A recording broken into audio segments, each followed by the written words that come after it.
Welcome to a boxing moment here on RSG platform. I'm here with my man, Darnell Kirkland Jr., who is our RSG boxing analyst. And we have something interesting going on in the world of boxing that we want to talk to y'all about today. And it's the money team. Is there a crack in the money team? Darnell, what is the latest on what's going on with Tank and our man, Floyd Mayweather?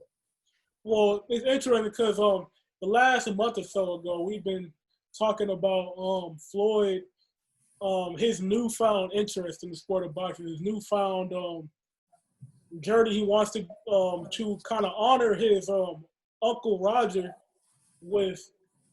because he said he wants to be a trainer now. He starts training fighters, and he wants to use his talents for that aspect in that aspect of the sport. So now video services this week of him training Devin Haiti. And for some of you guys that might be new and that aren't necessarily closely following the sport, he does fight at lightweight or the 135-pound weight division. And that is the weight class that Gervonta Davis is currently fighting in. So there is this kind of issue with if Floyd Mayweather, which is the promoter of Gervonta Davis, so if he is going to be promoting him, is that a conflict of interest? And Gervonta Davis, he almost immediately posted on Twitter once this video started. He said, "Man, I was going to go to Las Vegas and train, but I was going to go to Las Vegas for training camp, but that's out the window." And then he fired off a series of tweets talking about, man, now Floyd and Devin Haiti, they're together now, and I guess they're both the ops. So, that kind of talk that him and his mentor always say, his mentor being Adrian Warner, and so that is not necessarily a surprise to me. But what are your thoughts on that, man? Well, there's layers to this, right? When you first talked about it, I think there's layers to this. You got a young up-and-coming fighter who is carving out his space and in developing who he is.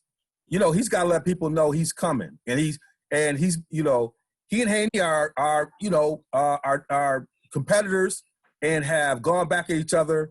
And so, over time, it's like a us against them. And obviously Floyd has been that advisor, that mentor to him in the corner. And so there's assumptions based on that Floyd going to be no matter what. But I think where Gervonta's missing is that Floyd is a businessman, but a businessman. He's not, but a businessman. That Floyd is on the business side of the game. That Floyd is one of the most successful money makers in the game. And that Floyd is building his empire. So training is not just about him being and honoring. Training is another aspect of how he sees furthering his business landscape, which is really what he's trying to do with the money team. That Floyd is a CEO, and CEOs are always looking for opportunities to expand. I've been watching this series Billions, and Billions teaches you a lot about how folks who are talking about money, power, and access, and how they're trying to gather resources and corner percentage of the market to advance your game. That's Floyd. And if he sees Devin Haney is a promising fighter who he can work with, he's not doing that in spite of Gervonta. That's not going to mean he's not going to invest as much in it, but it becomes complicated for a young fighter who is a little insecure, who is also trying to figure out his way. And so I think this is an issue about people being in two different places in their lives. Floyd not looking at it like this. Floyd is looking at any advantage he can get. Floyd's competition isn't Devin Haney, it's Golden Boy. Floyd's competition isn't Devin Haney, it's top rank. Floyd's competition isn't Devin Haney, it's the zone. And so part of what he's going to be teaching this young man is almost reminds me of when Rockefeller kind of struggled, beating them was mad, but Jay was trying to go to a different level. Jay going to a different level wasn't like he was not loving all the folks there. He didn't have love for all the brothers who came with him, but he realized he had to go to a different space. And each person has to see that differently. And this feels like that moment you know, when cats could either see where Jay was going or not, right? And so that's how I see this. Now, could Floyd maybe had done a little bit of work of prepping for this? Maybe that's something he might have should have done. But make no mistake, they don't call it the money team for nothing. And I got a couple things I need to add to this. And for those that might not know, Devin Haiti, from a young boy, he grew up in the Mayweather gym. There's pictures around, video around, you know, from him even being like a 12-year-old in there working. So he knew he's had a relationship with Devin Haiti from dating back before he's even met Tank. So and if we go back to just a year ago, Devin Haiti was being trained by Floyd Sr. He was in the corner. So there is a relationship and there is a connection there. And another thing I need to add is that I know I've said this before on the show, but in the past, Floyd Mayweather, he wanted Tank to come to Vegas and train. He wanted him to come, but Gervonta, he just didn't want to leave. He wanted to leave his home in Baltimore and his home people. He said, I want to stay in my hood. So he didn't want to come out to Vegas. And how are you going to get mad at Devin Haiti for taking up on an opportunity that you were not willing to take up on?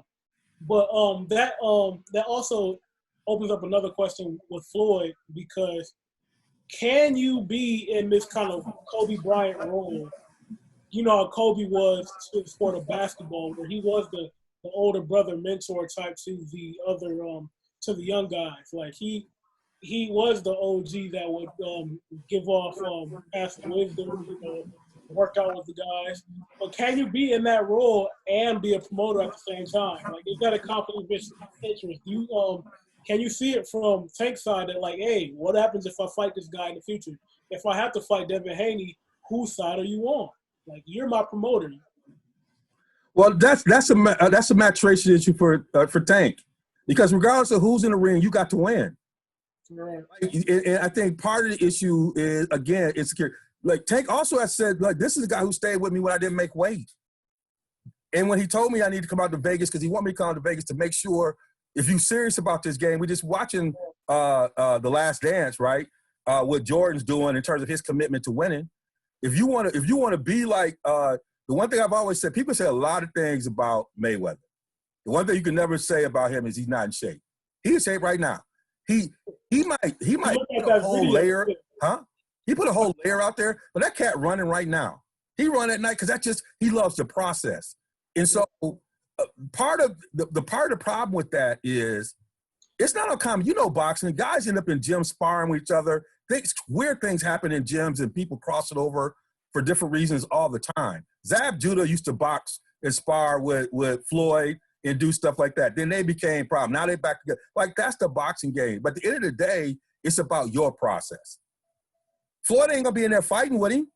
No, but if Floyd's not gonna not give you things. Like, you can see it. You can see it. Like, okay, are you telling him things that, you know, can exploit my weaknesses? But people in the same camp have fought each other. You know this in boxing history. People in the same camp under the same promoters have fought each other before for titles over the time of boxing. This ain't nothing new, right? Like, people in the same camp have fought each other.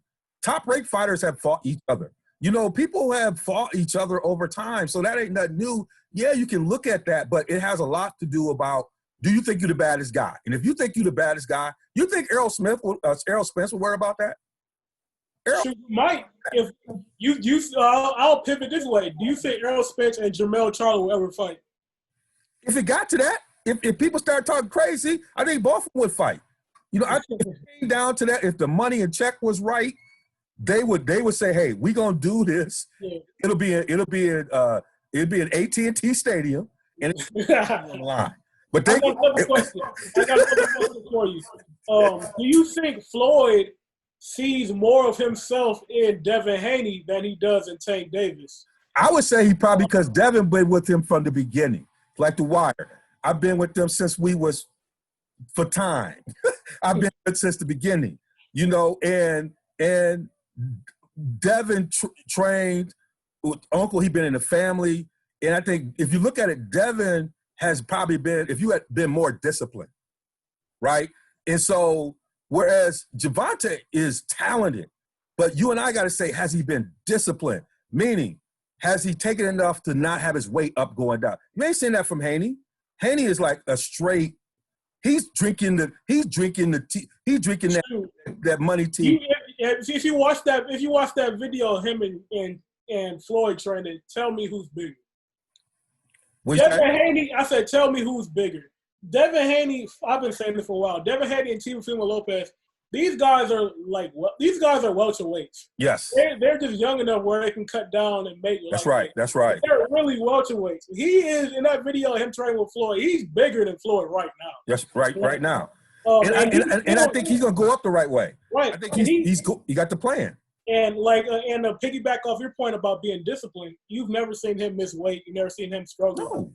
And on the other hand, Gervonta Davis, he moved up to 135 because he couldn't make 130.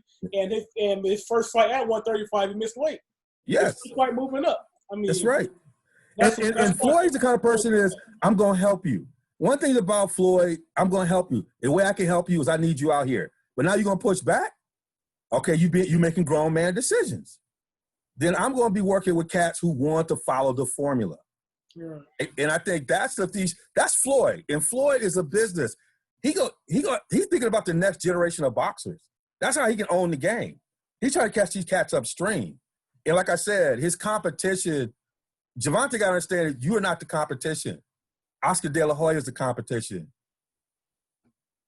Bob Arum's the competition, man. And so he's trying to do deals with Fox. He's trying to do deals with ESPN, and he's going to do whatever he needs to do to position himself to be able to deal. If that means train the fighters so they're ready, if that means help to work the deal and get his people, he's going to do what he needs to do to make sure the money keeps flowing for everybody. I get that too, but if you look at it stable, you really just got Tank. As far as guys that are in the public eye, you really just got Tank. And you got guys like Richardson Hitchens and Rolly Romero and guys like that are in the stable. And where are they? When was the last time I've seen a Richardson Hitchens fight on TV? I need to see him pushed. If you see him in the amateurs, he just came out after the Olympics. You say Olympics as Stevenson and them, but I would say this. He's a very talented guy. He can fight. I would say this. You was pointing out a point. I do say that Floyd got a little Dr. Dre in him. Meaning, cats would go out to work with Dr. Dre. And I remember when Rakim went out to work with Dr. Dre. And the album they never got the album finished because Doc don't let nothing go until he think it's right. You know what I'm saying? Yeah. Criticisms of folks who work with Dre is that in a world where you got to stay relevant, he ain't gonna let your product go until he feel like it's right. And so some of these cats sat on the shelf for a long time. The album never got released. And so, like you saying, there's some fighters whose albums ain't get released. They get no showtime because Floyd wants to do it a certain way, right? He's trying to set the game up. But then at the same time, we always end up seeing Jelly I Love. Yeah. I'm sorry, Jelly I Love. He's from Eastern, but I'm sorry, I got to put it out there.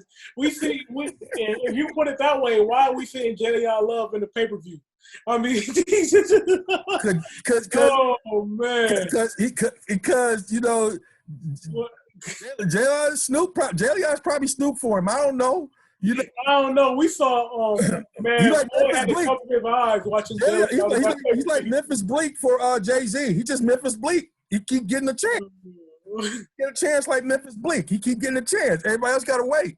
You keep running like Jay. Keep pushing Memphis Bleak like his next album gonna be the hit. Oh.